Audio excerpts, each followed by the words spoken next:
Hi, my name's Dee, and welcome to Sunchild Tarot. And this time, I have a very special guest with Spencer Michaud of Spencer Michaud Astrology.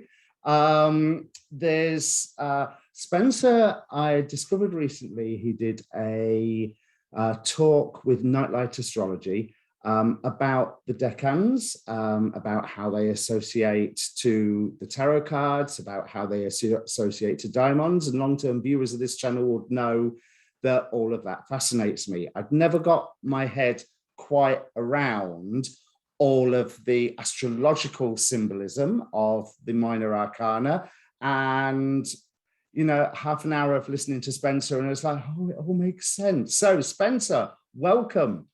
Hey, thank you, Dee. It's a pleasure to be here. Thank you for asking me on the show here.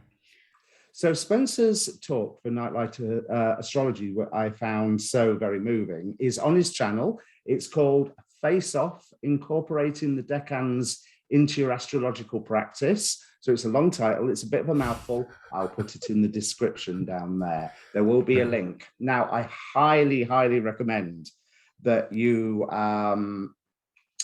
have put aside put aside 2.5 hours, but it is worth it. Keep the snacks by the sofa. You do not want to leave. Couple of announcements before we start chatting. You'll get a word in a moment, Spencer. Sure. As you know, there's been there's been no shows for August. That will continue. I will be doing an analysis of the full moon with our resident astrologer, David Fisher. Actually, I feel quite adulterous having you on the channel, to be honest, Spencer. I know David. He's great. We were classmates. So other than that, September readings will all be up. Right, Spencer. The decans with minor arcana. So it's not specifically to do with the sign per se, but to do with the thema mundi and the houses. Do you want to tell us something about that? So you can tell people, well, give them a taste of what they'll find on your talk. Yeah, it's both, really. I think that the thema mundi, which is the metaphorical natal chart of the world, right? It was a teaching tool used by Hellenistic astrologers that had Cancer on the ascendant. This was something that I was looking at when I was studying the relationship between the tarot cards and the decans.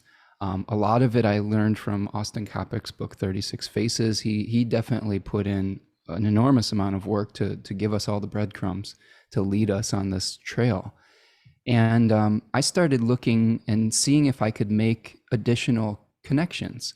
And I started overlaying the specific tarot cards over the houses that were associated with the thema mundi. So I can share and show you real quick if you want to see kind of what we're looking at here. So here's just the chart of the day. And what I'm going to do is I'm going to put the Cancer on the ascendant just to kind of give us an idea of what the thema mundi would look like. Okay, so we're going to put Cancer on the ascendant. And there's Cancer. And so each of the different whole sign houses here would have an overlay with some tarot cards. Now they are associated with specific 10-degree sections of a sign. So there is sign relationships and synchronizations. But I was trying to give an extra layer of meaning by understanding the houses that they may have been a part of as well. So like, for example, we have Pisces on the 9th house of the thema mundi. And we have 3 tarot cards that were associated with Pisces, the 8, the 9, and the 10 of cups. And the 9th house has significations with going on a journey or a pilgrimage. Okay, so in modern astrology, we'd talk about it as long distance journeys. In the Hellenistic tradition, they talk about it as a journey with a spiritual purpose. So it could be local, but as long as it's a special journey to find meaning. And that meaning is drawing us away from action in the 10th house, which is 10th house was called praxis, And this is all the things that we're doing. Modern astrology will associate it with your career. Hellenistic astrologers would say it's more about what your visible actions are in the world. And there is this concept called angular triads, where we have 3 houses that are related to one of the angles. So 11, 10, and 9 are all related to this 10th house of action. And we have 11 that's supporting the action. And we have the cadent house here, number 9, which is drawing us away from that action. So that being the case, if we look at the cards here, I'm going to stop the share for just a second. If we look at the cards, we have Pisces 1 showing a figure leaving behind material success or material possessions, going off into the wilderness, perhaps searching for some kind of meaning and satisfaction. Okay, so we can kind of layer the angular triad, where we're saying the 9th house is pulling us away from action to be able to have us find meaning. Now you can think of it 2 ways. We can think of it as being pulled away from action as the cadent house, or we can think of it as in diurnal motion. And I'm trying not to be too technical here. The diurnal motion is the movement of the sun over the course of a 24-hour period, and it goes clockwise. Whereas secondary motion is the counterclockwise motion that happens over multiple days, weeks, and years. That's the direction the planet's going over time, but we're tracking the path of the sun with diurnal motion. In that diurnal motion, that 9th house, Pisces, was the sign that was on the midheaven or in the 10th house previously. So we can think about this also as these are actions that potentially happened before the action that we took in the 10th house, the public action. So for any action that you may take, you first have to find an animating principle. You have to find something that is motivating you. You have to find, an illuminating or animating spirit that you're trying to infuse into a body or into form. And part of the Piscean journey is going off and finding that unifying dream, that inspiring vision, okay, and removing yourself maybe even from society for a period of time to be able to pursue that and to find that. So, and it goes through a story. So we've got each of these decans. We start with 1, like this is the first 10 degrees where we're maybe finding dissatisfaction with the world, because this is a Saturn ruled decan where we're disappointed with what we've experienced so far. So we're going off in search of something more meaningful. And here we've got a Jupiter ruled decan where we found, our meaning and our peace. This is called satisfaction, this card. So this is really about, going into your imagination and creating from that liminal space, like being able to bring something spiritual into form. And the balance of that, Austin Coppock calls this card or this decan the net. So it's like the matrix, right? Where you're going out into the matrix and you understand that there are these spiritual rules that you have to play by. And then finally we get here to the 10 of Cups, which is this, idyllic vision that we're trying to maybe even potentially sacrifice for. This is a Mars ruled decan. So this is like the card of a crusader that's saying, I'm willing to sacrifice this to be able to enact this beautiful, idyllic rainbow harmony vision. But there's some deeper meanings with this card too. One thing is really interesting is they associate the story of Pandora with this decan, where Pandora, was a gift to humanity in punishment for Prometheus stealing fire. And Pandora opened the box that unleashed all these terrors onto humanity. But what was left in the box was Elpis. And Elpis is the daimon associated with Pisces 3. Elpis roughly translates to hope. So there is this spirit of you're going to go through the highs and the lows of emotion, but if you maintain your hope, this is what can get you to this point. All right, that's kind of on the flip side, if you want to take even a little bit more like darker turn, hope is what, keeps humanity from just being like, well, I guess I should just end it all because I'm doomed anyway, right? So that's a little bit of kind of like a taste of Pisces and the Thema Mundi overlap and whatnot. Yeah, which is, like I say, it put everything into place for me. Now you've gone on to the Daimons, Yeah. with what you were saying, and I learned so much because I didn't even know about the whole list of the Cosmas of Jerusalem. Right. Which, can you tell me much about the when of that? Because with it containing both Hellenistic and Egyptian personalities.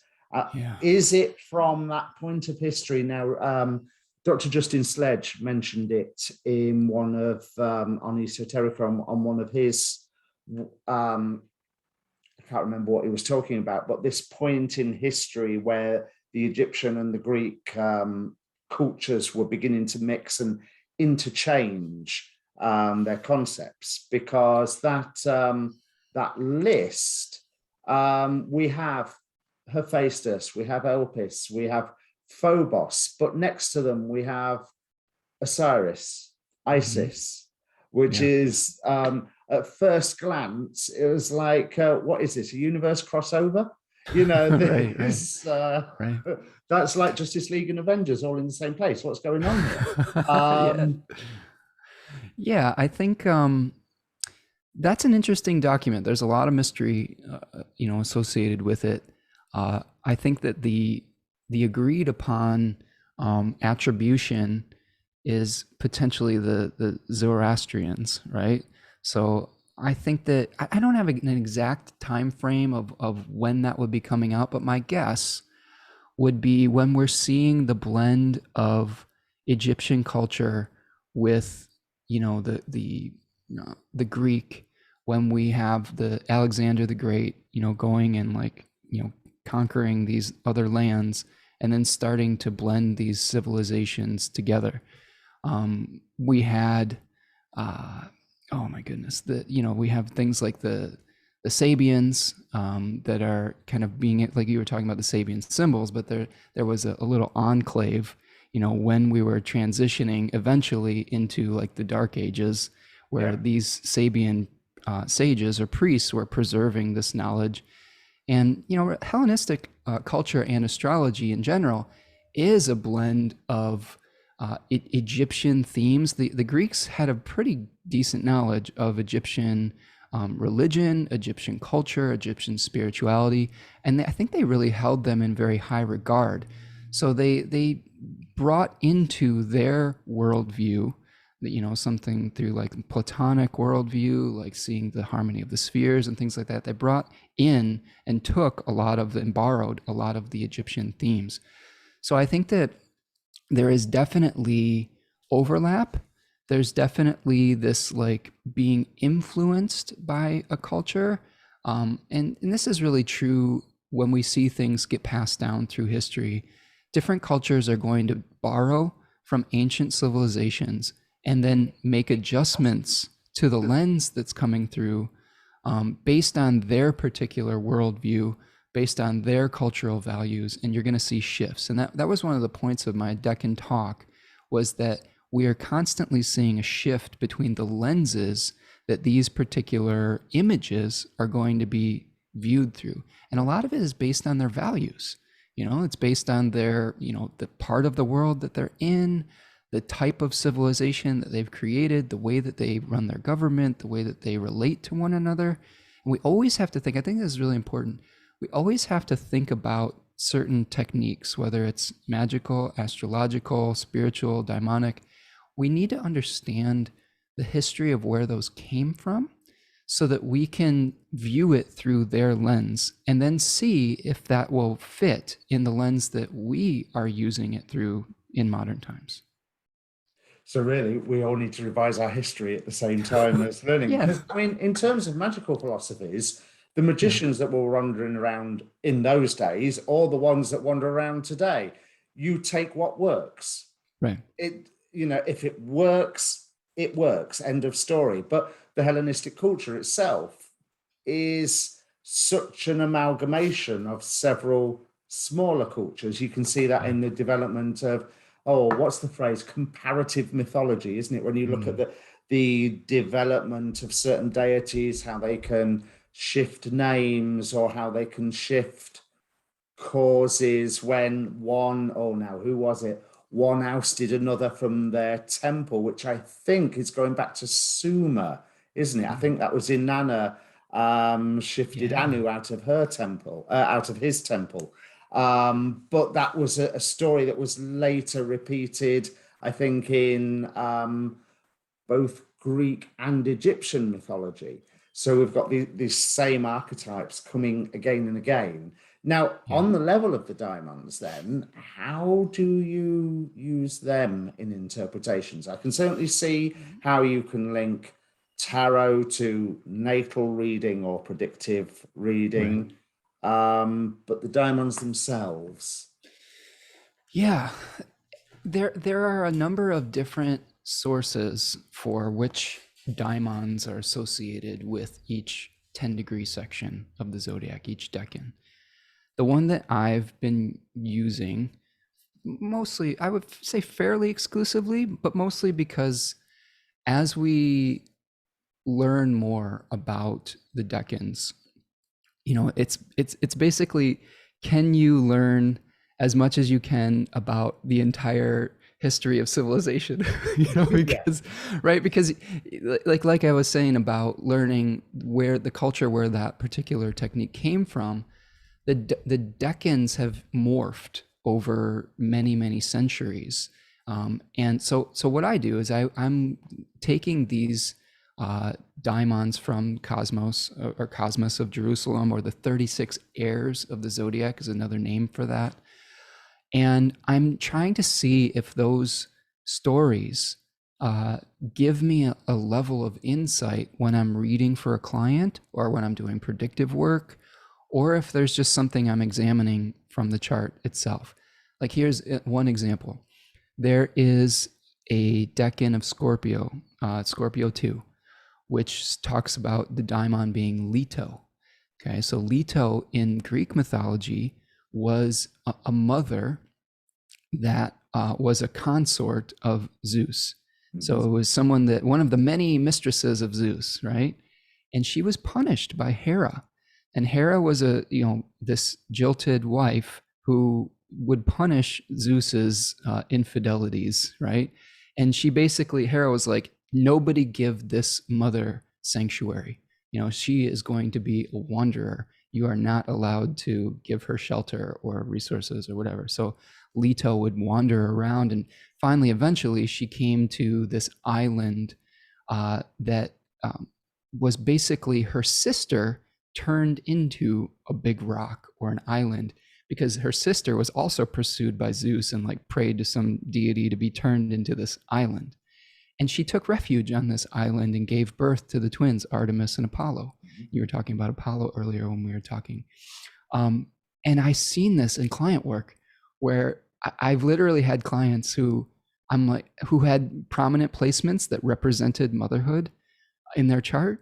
And I tell them this story, and I've had one client that just had a real rough go being a mom and could never find her place, and was reliant on a sibling, didn't like that they were reliant on a sibling, but that was their only refuge. So it played out, that story played out literally with one of their planetary placements. And I thought that was just fascinating to see that play out. That's an example of how you can use the daimons when you know the stories. You can see that these mythological archetypes are going to find a way to manifest in some form or another in our own lives. So that can be, depending on when you see the client, that can be in the past or in the future. Definitely. I You mean, can use it with predictive work too. Totally. so I suppose it can be quite therapeutic to also be able to say to some, so have you got any siblings who can help? Yeah, totally. It's a way. One of the things I've been saying a lot lately is the chart offers both the challenge and the solution. And and that does not necessarily mean that we're always going to fix everything. I think that one of the gifts of Hellenistic astrology is taking a slightly more stoic approach to life and realizing that there are just some things that we are bound to, that we have to learn to endure, which isn't something that like the more, new age philosophy would be very comfortable with. Now, there are ways to shift reality, as you've explored with magic and astrological magic, and I 100% acknowledge that that is real and can be useful. But there are some things in our chart where part of the coming to terms with it is that, like, let's say you had Saturn in that decan, you may be bound to that circumstance, and you may have to learn that if you learn to endure that particular quality, the reward will come in time, and the reward may be that you've matured through that experience, right? Where if I have Mars in a different decan, the lesson might be that I have to sever and separate from that energy to move forward. I've had multiple clients too with Aquarius Mars, where the lesson was they had to leave behind a situation. And the cards of Aquarius will show us that it's really about going off into the fringes of society and leaving behind this kind of feeling of belonging and this feeling of being the chosen one, and going off and taking with us the knowledge that we've learned, but being willing to do it on the periphery, not necessarily in the center. Okay. So it's been really fascinating because different planets are going to ask different things in particular decans. It's interesting, especially with the mention to a lot of the New Age philosophies that have blossomed. I mean, that have obviously blossomed since harmonic convergence in the 80s. Sure. That there is a lot of power that I'm going to go on a rant here. I do apologize. Yeah, go ahead. But there's a lot of power in believing that your beliefs can change reality. And speaking as someone who practices magic, yes, but I'm also an animist. I see the planets and the influence of the planets and the influence of anything and everything as a very valid, living, vibrant force. And when all's said and done, it doesn't matter what that little bit of my mind that is the conscious mind is saying, I will this into existence. And I know there's people who would label themselves as black magicians will be horrified at what I say here, because the whole lesson of going to be a magician, I would say, but some people would say politically that it's being a black magician, is that acknowledgement and use of the fact that I am God. So are you, but I am God, no, Jupiter's bigger than me. Yeah. And if and if the cosmos decide that a comet is going to hit the Earth, there's not a blind thing I can do about it. And if Jupiter decides something's going to happen in my life, I'm more of a surfer, either riding the wave or crashing and drowning. I don't know enough surfing terminology. I live in the Midwest of the United States, so I don't surf. You either surf that wave or you don't. Right. But you don't have any choice about what it's there. But you were saying, like, I heard a great phrase the other day: astrology is not directions. Astrology is the map that will tell you about the terrain.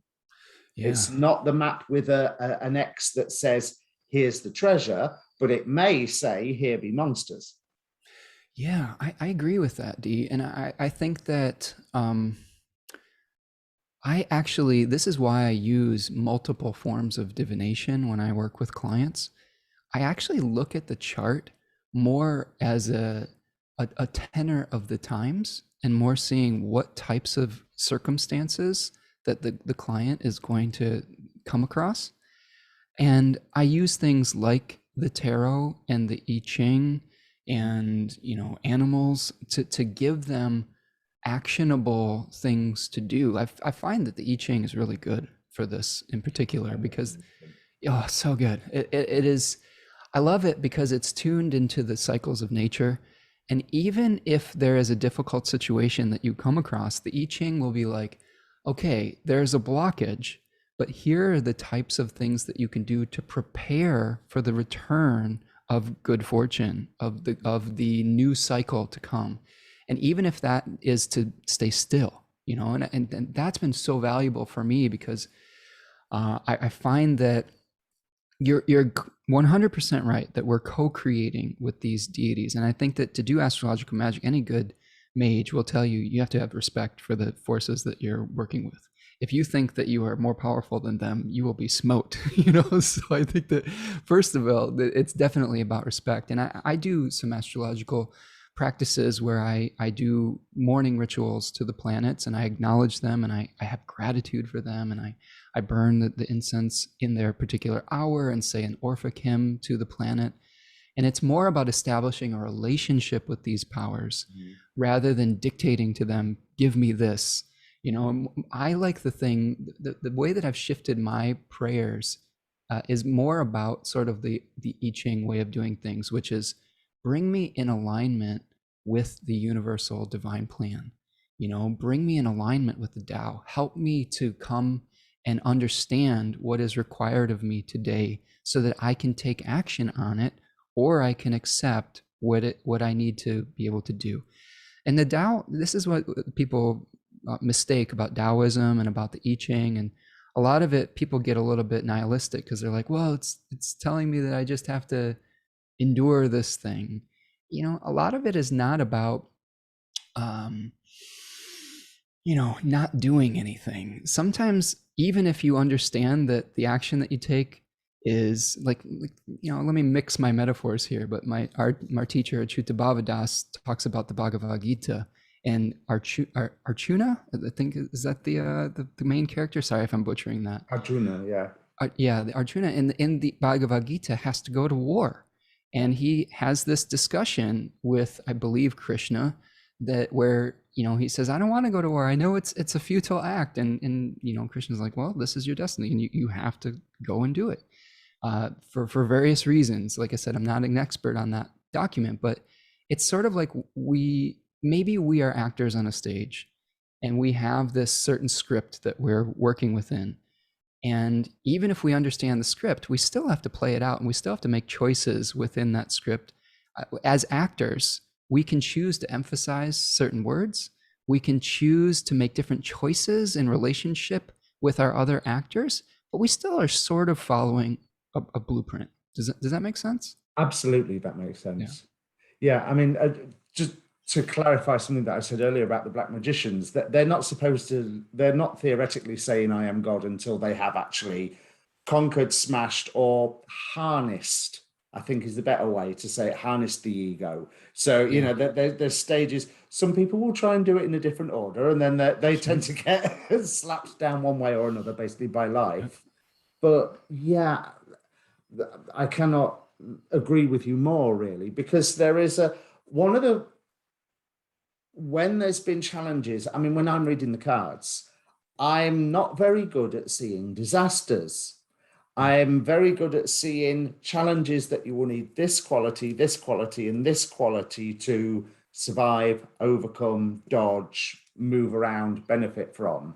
But I often find that with just events, whether it's astrological or, you know, life events, it's the question I have on my mind is, help me want this and understand why I should. Yeah.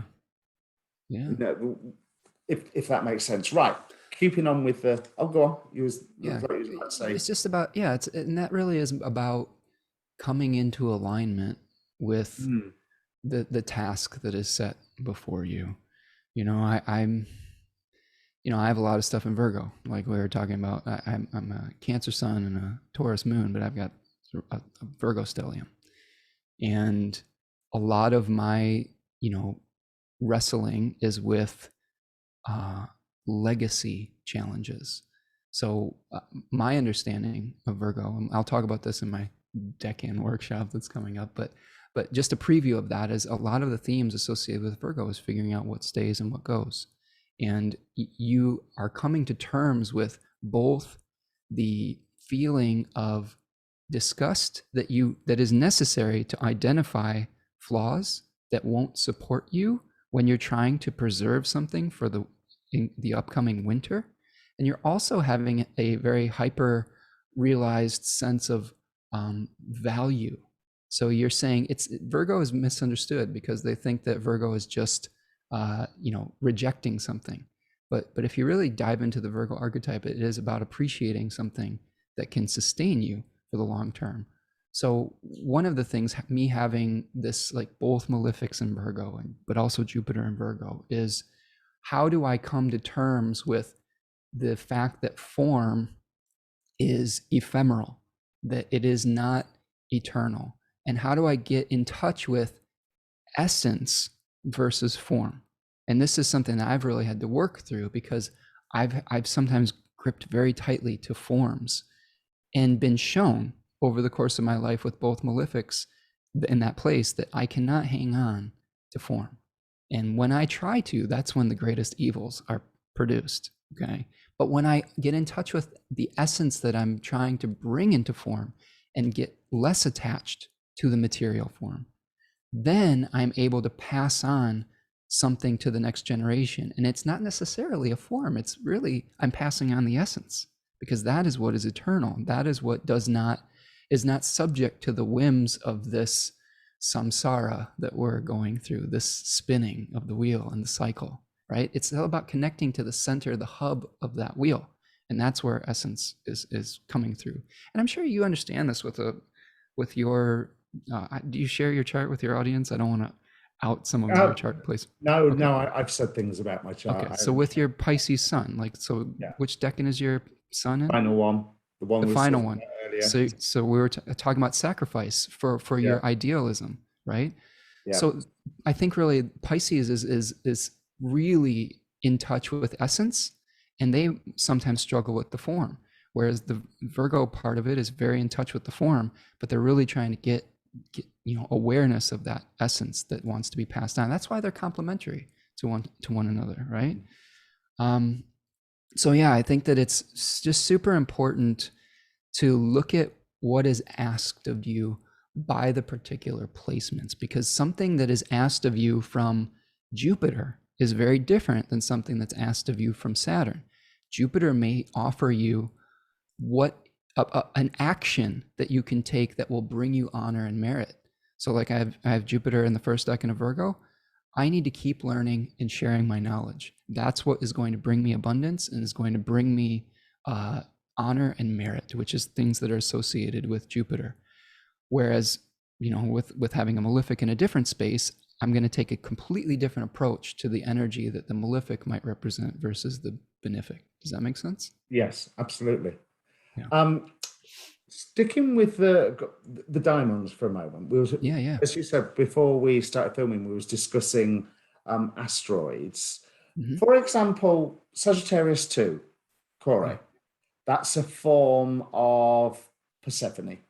Correct. That's so Cora as an astronomical body is one of Jupiter's moons, one of the Pasiphae moons, but we have the asteroids. Proserpina, we have the actual Persephone herself as asteroids. Would you say, or could you say, that if an appropriately named asteroid, we'll get onto the naming in a moment, but if an appropriately named asteroid heads into the decan of an associated identity of that energy, that being, would it have extra whammy? Yeah, and we were debating the word to use over that, right? I'm not saying dignity. Yeah, we were originally saying, does it give it dignity? But I think that's an important distinction to make, because, and I was saying that, no, I don't think it gives it extra dignity, but only because the etymology of that word is more about the particular system of astrology that it would come from. So like for Hellenistic astrology, it's sort of a closed system that is very balanced within itself, but that doesn't mean that the asteroid does not have power, or that the asteroid does not is not subject to the whims of the area that it's coming through. I think that's really the question. As I think about it more, I think the question that you're trying to get to is, does the meaning of the asteroid draw upon the energy of the decans? Is that correct? Yeah. And I think the answer would probably be yes. I would say yes. I would say that going back to what we were saying about benefics and malefics, the asteroid is asking us a certain question, and we can answer that question through the area of the zodiac that it's coming through. So for example, like what would asteroid, let's say you had, what's an example of an asteroid that you'd have in the second decan of Sagittarius? What personally? Well, I don't Uh, know, just in general. well, there's one thing that's just, I've got Cosmos up here Yeah. on my second screen. I've just noticed last decan of Libra, Nemesis, and we have Yeah. the asteroid Nemesis that a lot of modern astrologers talk a lot about. Yeah. I would imagine that that would quite possibly have a lot of welly in. I mean, it has plenty of Sure. welly as it is. Yeah. Yeah, so that would give us that. See, this is great, because what we're doing is we are in my talk. I talked about going to the eye doctor, and there is this machine that I had to look up, the proropter, right? The proropter, I think that's what it is, which with all the different lenses that you're making adjustments to. So what we're doing here is we are going in and out of focus with the different techniques to be able to glean essential meaning from that placement. So I think that, like, for example, with the asteroid Nemesis, if we understand what Nemesis, means mythologically, that's going to give us a lot of insight into what it may be asking us in the chart. So, for example, Nemesis was responsible for restoring right proportion, sometimes through punishment.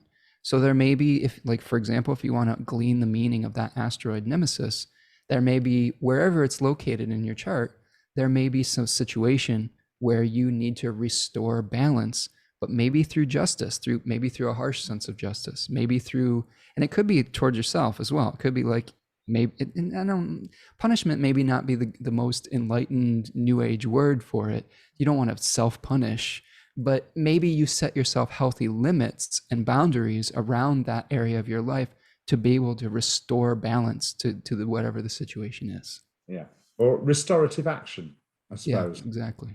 I mean, for instance, I just noticed looking at the Cosmos, Persephone has a decan, Kore has a decan. Yeah. They're pretty much the same person. Would you draw a difference between the two? Potentially. I'm just, the thought that popped into my head when you said that was, Kore is the generic word for maiden, okay? Which sometimes in the myth they just call Persephone the maiden. Whereas maybe if we've named Persephone, maybe that's her form as underworld queen, so maybe there is a different stage that we could potentially look at where Kore is the maiden that is above ground with Demeter, who is focused more on the potentially the innocence, or the before she's abducted by Hades. And maybe Persephone in her second decan of Aries form is more about being the wife of Hades. So, like, because the first decan is Aidoneus, which is what roughly translates to Hades. That's another name for Hades. So maybe there's more significations about her being an underworld ruler versus something that is above ground in that potential. That's just something off the top of my head, but I could see how that could work, right? Yeah, I totally follow that. And also it's a really curious grouping, the three of them. Hades, or Adonius, you said, that's right. Then Persephone, then Eros. Right. Whereas I would immediately think of Eros as that fundamental force, one of the four fundamental forces.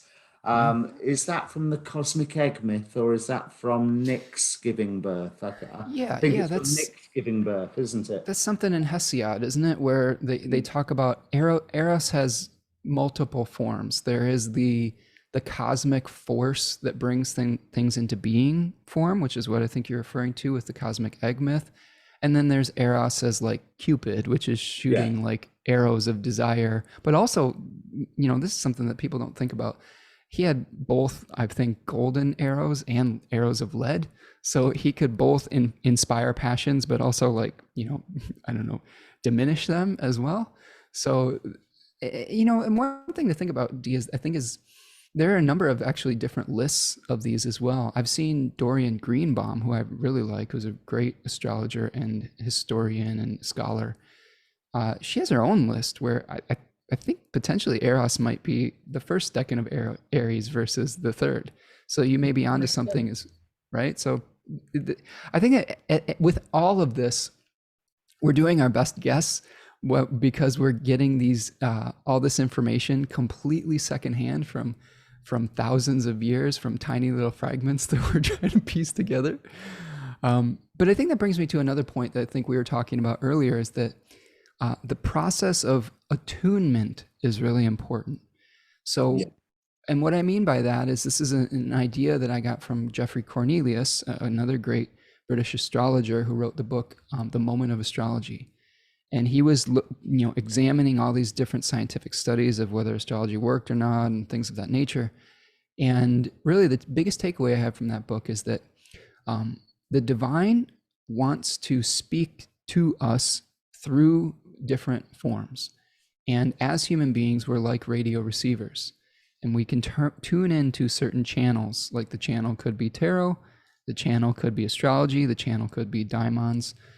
And the key is repetition, practice, and making an agreement with whatever divine force or system, and saying, this is what I'm going to use. Speak to me through these particular channels. And as you learn more, you will get more nuanced messages. One of the other reasons why I like doing like animals, tarot, numerology, I-Ching in a reading for someone is I'll get confirmation from all three systems of a similar theme. And when I get that, I know that, okay, this is really important. I'll get something with the I-Ching that will reflect back to the tarot, that will reflect back to the daimon and whatnot. So I think it's more about, you can always add in more layers, but if you use something, use it regularly and come into relationship with it so that you can trust that system. So for me, I like the 36 heirs of the zodiac. So I'm going to trust those daimons rather than confuse myself with Dorian Greenbaum's, version. Not to say that she's wrong or anything. And the same thing with people who use a different type of astrology than me. Like there's Vedic astrologers out there that are super crazy accurate, and they come to a similar thing that I would through the Hellenistic system. And they're not wrong. I'm not wrong. It's just that they've attuned to that system. And to be honest with you, I could even say the same thing for modern astrology. And that's not a statement I would have made even like a year ago in my practice, right? So some friends of mine, we was talking about this the other night, about how you can get that same message again and again and again through the different traditions, through the different practices or different techniques. And we was discussing it like sort of an ever unfolding fractal. The chart, most astrologers will say, whatever tradition that you're looking at, the chart is a fractal. Look at this full moon chart coming on. Everyone that I've been watching on YouTube about it, including your show with Lunatic Astrology, wasn't it? Yeah. That was Lori Lothian of Lunatic Astrology. There was talking, you were talking, I think, and Astrology with Victor and others are saying about how this full moon is a bit about bringing certain things to an end, just to get them out the way, because they would be hampering whatever's coming next. Now, from my, David teases me that I'm a modern astrologer, and I will reinforce my message that I've said time and time again to my viewers. I am not an astrologer yet. But we've also got the sun just coming off from a biquintile with Pluto. So there's this transformation or ending of, this creative transformation or creative ending of certain aspects of your identity to allow you to move forward and embrace the other parts of the full moon chart. So it's the same thing again and again. But also to echo what you were saying with you find your own flavor or your own vibe of how you will work oracularly, whether it's with astrology or not. In Liber Chaos by Peter Carroll. He has a beautiful way of describing now, the moment, that ephemeral. He sees it as a collapse of from superposition waves from the past and the future, and the only bit that's real is the now. He also throws a massive dig at astrology at the same time, saying that astrology would be dangerous if only all the astrologers could agree with one another, and then we might see true. Some of these, but that's not the point. If we are all here, and it's a general rule, they do sort of all agree with one another, but if we are all here as individuals to be the divine experiencing itself and God contemplating its navel and what have you, then of course every single one of us is going to have our own language, because language is very much the thing that shapes our perception of reality in the first place. So if we're going to have loads and loads and loads of different perceptions to take back to the Godhead, we're going to have as many languages as we have people. Yeah. And that comes back to the form versus essence, doesn't it? And I think that this is something that any conversation between mystics will touch upon. And we're having one right now, right? I think that this is something that I really enjoyed when I was studying mysticism. I really started getting into that in college, and because I have a desire to bridge the gaps between people. I have a desire to, I've got a Taurus moon on the midheaven. I want peace, and a lot of times what I learned through studying comparative religion and mysticism is that a lot of times people are getting hung up on the literal language itself. And the people that are really starting to come into agreement with one another are understanding exactly what you said, that there are multiple ways that the Godhead or divine can express itself through individuals, and that there is something that it unifies all of them. And I think that's really, really important, because there are wars fought over words, because people they don't even disagree. They just disagree on how something should be said, and that's what the real unfortunate part is, I think, is that we get really stuck on form. We get really stuck on, the delivery versus receiving of the message. There's a story that I like about these different sages touching different parts of the elephant, right? And you can think of the elephant as the divine. One of them says, it's like a snake, and he's touching the trunk. And the other's like, it's like a big tree trunk, and he's touching the leg, and, and so on and so forth. The other's like, oh, it's a great big, leaf with the ear. But they're all touching the elephant on some level. And I think if we can get more, if we can have more grace about, and more tolerance and more acceptance of other people's process, we're going to find ourselves in many less situations of conflict, because we're going to understand that, like you said, an omnipotent being or an omnipotent God, how are we going to limit it to a certain expression, right? To one way of doing something. So I think in that regard, that gives me a lot of peace and helps me to understand where other people are coming from. And that was one of my main goals with astrology in general, was just to be able to see that someone else's journey is different than mine. And to understand that allows me to just have much greater compassion for who they are and what they're here to do, and not have to try to change them into who I think they should be. Does that make sense?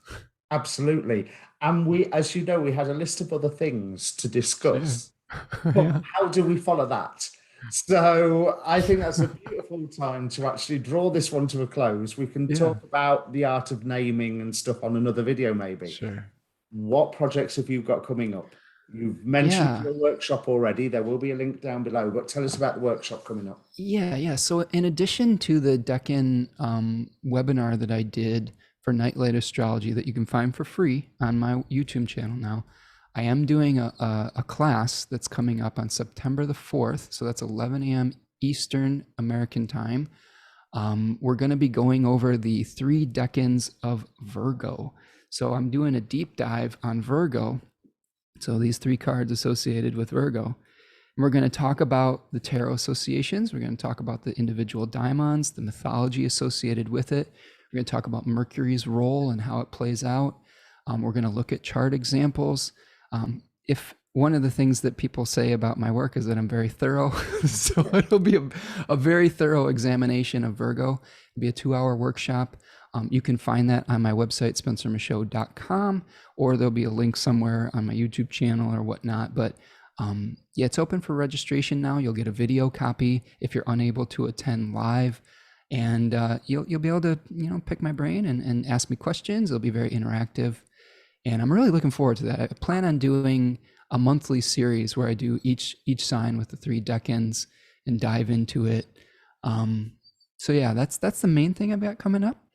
Just I have this expression on my face right now. Yeah. Because 2 hours, yeah. There's no way you will not overrun. That's true. Once you get started. Absolutely. Yeah. It's probably going to go 3. I mean, let's just be honest.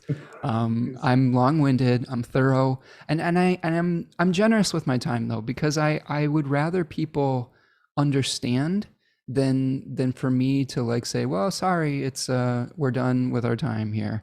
Yeah. I often run over in my readings because I would much rather have the person feel a sense of completion and a sense of understanding, rather than be like, well, you got to give me, $200 more to keep on going. Like, yeah. And if people want to give me more money, that's fine. But I don't get to the point where I'm like, oh, we have to stop. And maybe I need to, as my time gets more committed, I may have to get better about that. But I really love teaching and I really love passing on this knowledge. So you're absolutely right. It's probably going to go a little bit longer for sure. What readings do you offer people?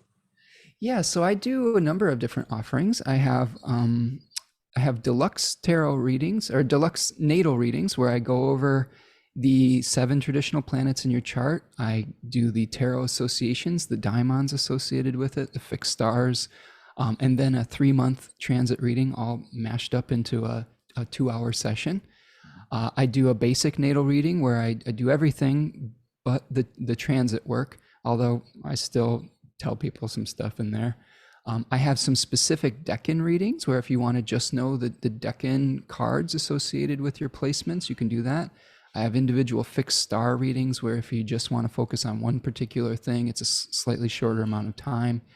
I also do some astro tutoring. So I love teaching and I love helping people to gain clarity on astrology and helping people to design curriculum. I was a music teacher for almost 2 decades. So I have a lot of experience designing curriculum and being a good accountability partner for people. And I've been told that I have a gift for taking complicated things and simplifying them in a way that is easy to understand. Yes. So, like I say, you made the penny drop for me. So yeah, I will second that. So those are the main things that I offer in addition to the webinar that's coming up. Just on the docket for this next coming week, I am having another guest on to talk about the full moon on Thursday evening at 8 p.m. Eastern Standard Time. I'm going to be talking with Shu Yap of Intercycle Astrology, a very good astrologer from Australia. It's going to come on and talk full moon. It's a live stream, so if you want to join us live and ask questions for us, we'll be there. And you've participated in those chats and you've had a lot of good feedback and a lot of good contributions. So I hope that we'll see you at some point again. Yeah, that's mostly what I've got going on here. Brilliant. Well, all the links for Spencer's work will be down in the description down below. So that will be your website, that will be the workshop, that will be the face-off talk about the decans. Thank you so much, Spencer, for coming and spending time with us. Should we do this again? Definitely. This is great, D. We could talk for hours, man. I really appreciate this. I've got a promise from you on air now. Well, on air. Oh, yeah. I'll be back. So, Ace, thank you so much. So, contact details for Spencer and me will be down in the description below. And we will be myself and astrologer David Fisher will be doing a show about the full moon as well. Plus, I will also put the link for your full moon show with Lunatic Astrology down there. Perfect. As well, because that was fascinating. So, right. See you later, folks. Thank you, Dee.